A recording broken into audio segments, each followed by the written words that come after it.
جھوٹ سے بچنے کا جو ہے ہمارا اللہ تعالیٰ نے جو بچنے کا حکم دیا ہے وہ سورہ بقرہ میں ہے، سورہ 10 نمبر، سورہ نحل میں ہے 105، سورہ المومنون میں ہے 90، عنکبوت میں ہے 3، اور 12، اور الزمر میں ہے 3، المجادلہ میں ہے 2، اور 18، اور الحشر میں ہے 11، الصف میں ہے 2 اور 3، المنافقون میں ہے 1۔ یعنی جھوٹ سے جو اللہ تعالیٰ خاص کر جو سخت، یعنی اللہ تعالیٰ فرماتے ہیں کہ جھوٹے بندے نے قطع رحمی کی، اور اس سے میں دور ہو جاتا ہوں، یعنی وہ میری رحمت کی نظروں سے دور ہو جاتا ہے۔ ہمارے اللہ تعالیٰ اسی طرح سورہ صف میں بھی فرماتے ہیں،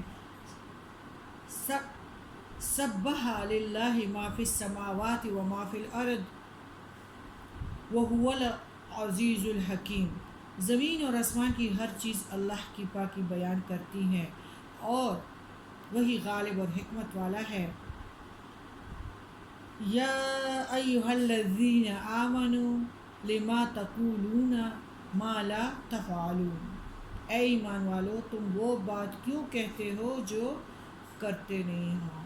ایسے کو بھی اللہ تعالیٰ نے بندوں کو دیکھا ہے، اور یہ دین ہمارے ساتھ امانت ہے، اور ہمارے پیارے نبی نے دیکھا ہے کہ ایک بہت تنگ سوراخ سے بیل نکالا گیا ہے، اور پھر اس سوراخ میں اندر کرتے ہیں، لیکن وہ اندر جاتا نہیں ہے۔ جبرائیل علیہ السلام سے پوچھتے ہیں کہ یہ کیا ہے؟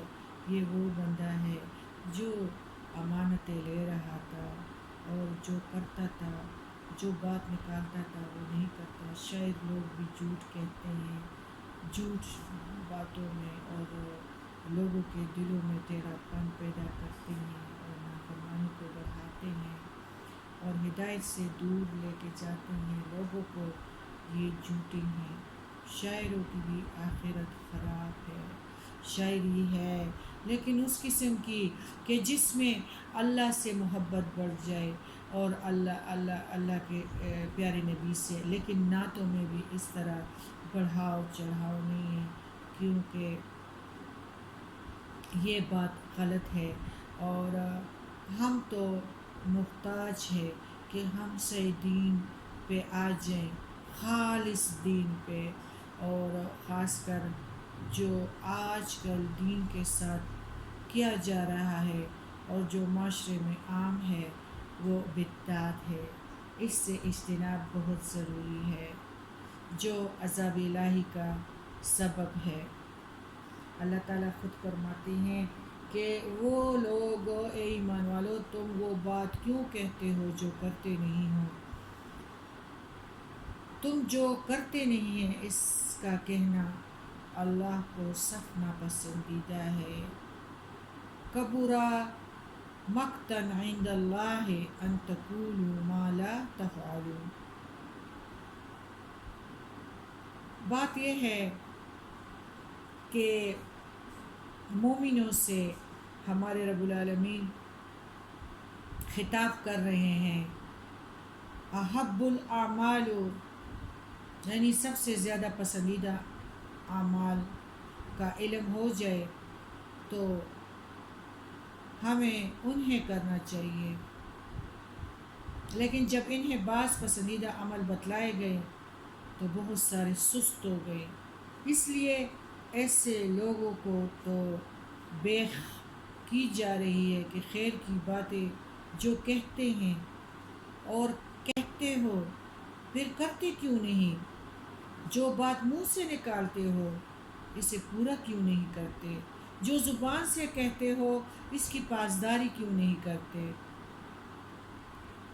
اور اس کی مزید تاکید کی گئی ہے کہ اللہ ایسے لوگوں پر سخت ناراض ہوتا ہے۔ یہ جہاد کا ایک انتہائی نیک عمل بتلایا گیا ہے جو اللہ کو یعنی محبوب ہے۔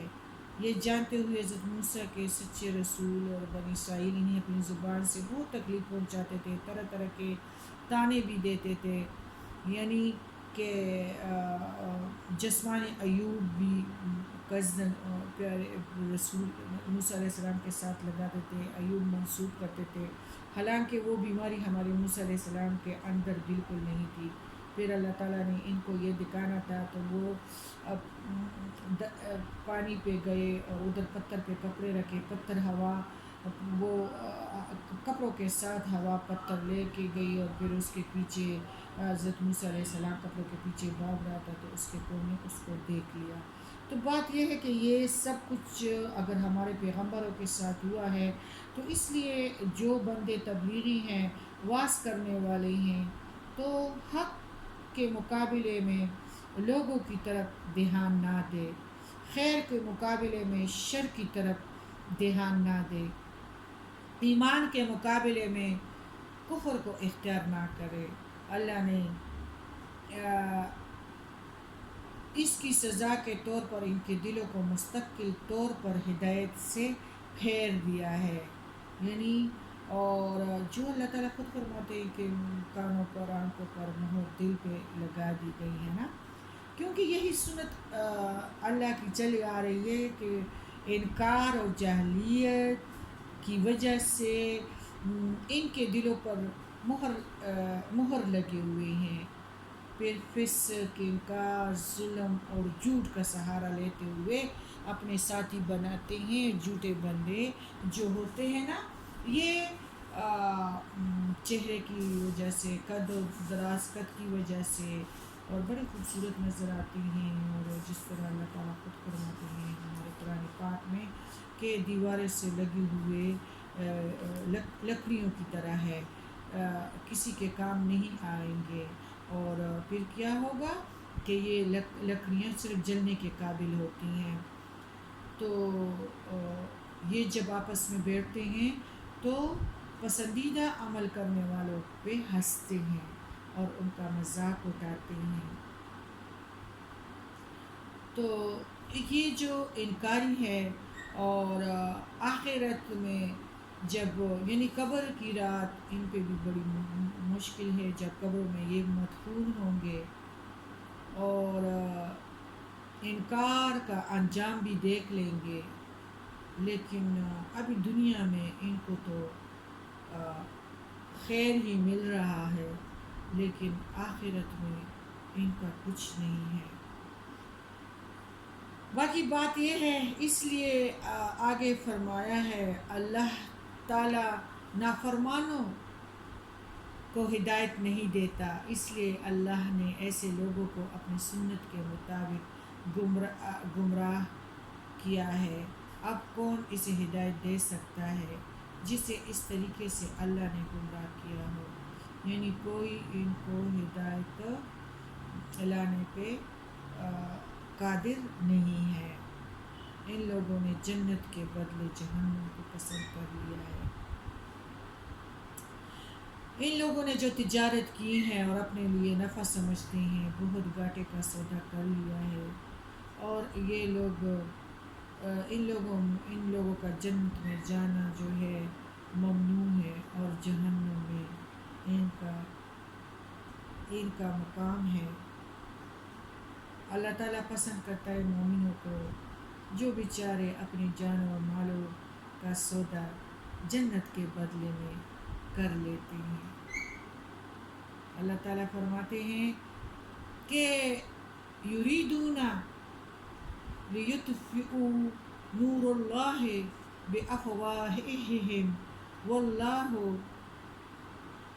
متم نورہ ولو کرہ الکافرون۔ وہ چاہتے ہیں کہ اللہ کی نور کو اپنے منہ سے بجھا دیں، اور اللہ اپنے نور کو کمال تک پہنچانے والا ہے، گو کافر برا مانے۔ دین، سچا دین ہمارا اسلام ہے، انشاءاللہ ہمارے پیارے نبی کا دین بلند ہی رہے گا، اور ان کو اس لیے ڈر ہے، اور ہندوستان اور مغرب والے کو اسلام اسلام اسلام اور طرح طرح کے میلے ہمارے دین میں لا رہی ہیں، اور ہم بھی بیچارے یورپ کے مارے ہوئے، مغرب کے مارے ہوئے اس کو بہت آسانی سے لے رہے ہیں، جس طرح 12 ربیع اول کو جو کچھ ہوتا ہے اور جو سب کچھ جھوٹ ہے، اور بہتر علم کے باوجود بھی یعنی جاہلیت کرتے ہیں، تو سچے دین کو چھوڑ دیتے ہیں اور غالب لے آتے ہیں کس کو؟ ہندوستان کے میلوں کو۔ اور اسلام شور اور اس کا مزاج نہیں ہے۔ اس طرح جھوٹے بندے بھی جھوٹ پہ خوش ہوتے ہیں، جھوٹ کی وجہ سے اپنے دوستوں کا حلقہ بھی زیادہ کرتے ہیں، اور زندگی سے جھوٹ کو نکال دو اور اس طرح کے، تو اس بندے کو کوئی بھی پسند بھی نہیں کرتا، سارے اس سے دور بھاگتے ہیں اور جھوٹے کے قریب آتے ہیں۔ یہ شیطان کے حلقے ہیں اور اس سے بڑے ایمان کی ضرورت ہے۔ اللہ تعالی ہمیں ایمان والے بنا دے، مضبوط بنا دے کہ جھوٹوں سے دور رہے اور خاموش رہے۔